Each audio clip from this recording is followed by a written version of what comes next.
बिस्मिल्लाहिर्रहमानिर्रहीम। अस्सलाम वालेकुम। आज हम बच्चों के एक खुसूसी मर्ज़ के बारे में बात करेंगे। इसके लिए ज़रूरी है कि आप इस वीडियो को मुकम्मल देखें। मैं हूं डॉक्टर अब्दुल वहीद अज़ीमी। आज हम बच्चों के एक मर्ज़ लुकनत या हकलाने के बारे में बात करेंगे, जिसे स्टैमरिंग या स्टटरिंग भी कहा जाता है। हकलाने से मुराद अटक अटक कर बोलना है। हकलाने वाला शख्स किसी एक बात को बार बार रिपीट करता है, अल्फाज की अदायगी में उसको दिक्कत पेश आती है, वो किसी एक लफ्ज़ या हर्फ पर अटक जाता है और उसको बार बार रिपीट करने की कोशिश करता है। अगर छोटे बच्चों में 5 साल की उम्र तक के बच्चों में ये मर्ज़ हो तो ये कोई काबिल तशवीश बात नहीं है, क्योंकि रफ्ता रफ्ता ये तकलीफ़ उनकी दूर हो जाती है, बोलने में रवानी आने लगती है। लेकिन अगर बढ़ती उम्र के साथ ये मसला दरपेश रहे तो ये काबिल तशवीश बात है। अब हम बात करेंगे हकलाने की अलामात या सिम्टम के बारे में। बोलने में, गुफ्तगू में दिक्कत पेश आती है, बार बार अल्फाज की रेपिटेशन होती है, बोलते हुए अल्फाज का चुनाव करने में दिक्कत पेश आती है, बाज़ अल्फाज पर अटकना या बार बार उनकी तकरार करना, बोलते हुए ऊपर वाले हिस्से, जबड़े या चेहरे पर तनाव और जकड़न की कैफियत या गैर मामूली हरकत, बातचीत करने में दुश्वारी और परेशानी, और बाज़ औक़ात इन अलामात के साथ कुछ और अलामात भी शामिल हो जाती हैं, जैसे बार बार आँखों का झपकना, होंठों और चेहरे में लर्जिश का होना, मुट्ठियों का बार बार भींचना, और इस तरह की दूसरी और बहुत सारी कैफियत इसके साथ शामिल हो जाती हैं, जिसकी वजह से ऐसे शख्स को लोगों के सामने शर्मिंदगी का सामना करना पड़ता है और वो बहुत से दूसरे नफ्सियाती अवारिस का शिकार हो जाता है। अब हम बात करेंगे हकलाने की वजूहात या काजिज़ की। माहिरीन अभी तक हकलाने की कोई मखसूस वजूहात सामने नहीं ला सके, क्योंकि इसकी बहुत सी वजूहात हैं।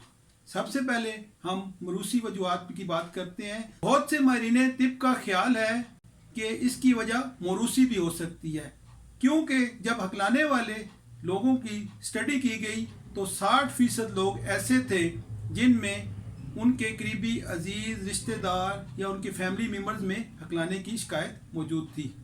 इसकी दूसरी बड़ी काज प्रोग्रेसिव स्टैमरिंग या तरक्याती हकलाना है।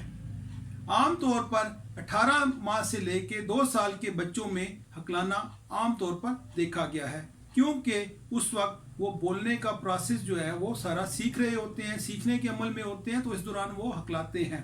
लेकिन आहिस्ता आहिस्ता एज बढ़ने के साथ साथ ये उनके बोलने में महारत हासिल कर लेते हैं और उनके बोलने में रवानी आ जाती है। ये जो है टाइप या काज ये आर्जी होती है। इसके अलावा इसकी कुछ असाबी वजूहात भी हैं। स्पीच सेंटर में किसी किस्म की खराबी, सेंसरी या मोटर नर्व में कोऑर्डिनेशन का ना होना, या जुबान का असाबी कंट्रोल वगैरह इसमें शामिल है। अब हम बात करेंगे चंद रिस्क फैक्टर के बारे में कि किन लोगों में, किन फैमिलीज में ये हकलाने वाले बच्चों का रुझान ज़्यादा होता है। आमतौर पर देखा गया है कि ख़वातीन के मुकाबले में मर्दों में हकलाने का जो है रेशो वो ज़्यादा है। इसके अलावा हकलाने वाले ख़ानदानों में जिनमें पहले से कुछ लोग या मरीज़ हकलाने वाले मौजूद हैं, उनमें उनके बच्चों में आगे ये प्रॉब्लम आमतौर पर ऑब्ज़र्व की गई है। इसके अलावा ख़ानदान में ज़हनी तनाव, वालिदैन का बच्चों से बहुत ज़्यादा तवक्कुआत वाबस्ता कर लेना और इसके लिए उनको प्रेशराइज करना, ये भी हकलाने की एक बड़ी वजह बन सकता है। अब हम बात करेंगे कि हकलाने वाले लोगों को क्या मुश्किलात पेश आ सकती हैं।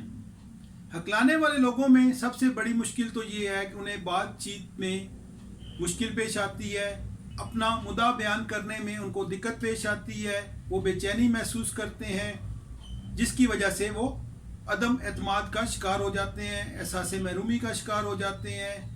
वो अपने स्कूल में, अपनी सोशल लाइफ में बहुत सी एक्टिविटीज़ में हिस्सा नहीं लेते, सिर्फ़ और सिर्फ हकलाने की वजह से, एहसास शर्मिंदगी की वजह से वो बोलने से गुरेज करते हैं और ज़रूरत के वक्त भी बोलने से हिचकिचाते हैं। जब आप ऐसे बच्चों का या ऐसे अशख़ास का इलाज शुरू करें तो उनके वालिदैन के लिए भी चंद तजावीज़ हैं जो हम आपसे शेयर करते हैं। बच्चों की किसी भी कमज़ोरी पर काबू पाने के लिए उनके वालिदैन का बड़ा अहम रोल होता है।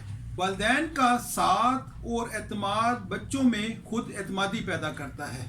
अपने हकलाने वाले बच्चों के साथ आराम और सुकून से बात करें और उन्हें मुकम्मल एतमाद दें। उनकी बात बड़े आराम से और पूरी तवज्जो से सुने। घर का माहौल पुरसुकून रखें। ऐसे बच्चों से ज़्यादा बात करें और इस दौरान क्रॉस क्वेश्चनिंग से परहेज करें।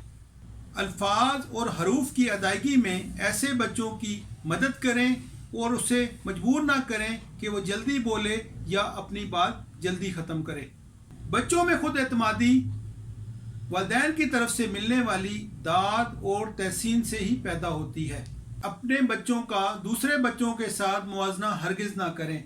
उन्हें कम तर कारकर्दगी वाला या नालायक या गैर ज़हीन कहकर उनकी खुद एतमादी को मजरू ना करें, क्योंकि इससे बच्चे की खुद एतमादी मजरू होगी और सारी उम्र के लिए हकलाता रहेगा और दीगर नफसियाती अवामिल का शिकार हो जाएगा।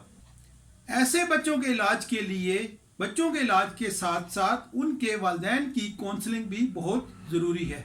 ऐसे बच्चों के इलाज के लिए स्पीच थेरेपी भी मावन और मददगार है, लेकिन होम्योपैथिक तरीका इलाज में भी इसका मुकम्मल इलाज मौजूद है, जो कि इंतहाई बेज़रर और आसान इलाज है।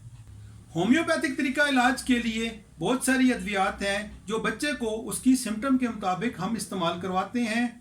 मिसाल के तौर पर जनरल जो स्टेमरिंग है या हकलाना है, उसके लिए जो मेडिसिन यूज़ होती हैं उसमें बेलाडोना, बोविस्टा, एगेरिकस, स्ट्रामोनियम और कास्टिकम वगैरह शामिल हैं, लेकिन इनको अलामात के मुताबिक इस्तेमाल करवाया जाता है। मिसाल के तौर पर बच्चा अगर सिर्फ एक्साइटमेंट के दौरान स्टेमरिंग करता है, हकलाता है, तो उसके लिए कास्टिकम और एगेरिकस का इस्तेमाल किया जाता है।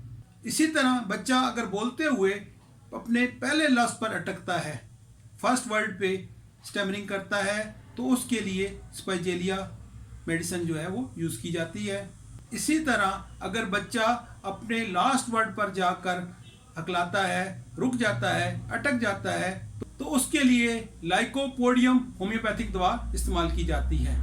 इन शॉर्ट, होम्योपैथिक में इसका कंप्लीट इलाज मौजूद है। इसके लिए आप किसी सीनियर होम्योपैथिक डॉक्टर से रब्ता करें या हमारे दिए गए नंबरों पर रब्ता करके फौरी तौर पर अपने बच्चे का इलाज शुरू करवाएं और इसका मुस्तकबिल महफूज बनाएं।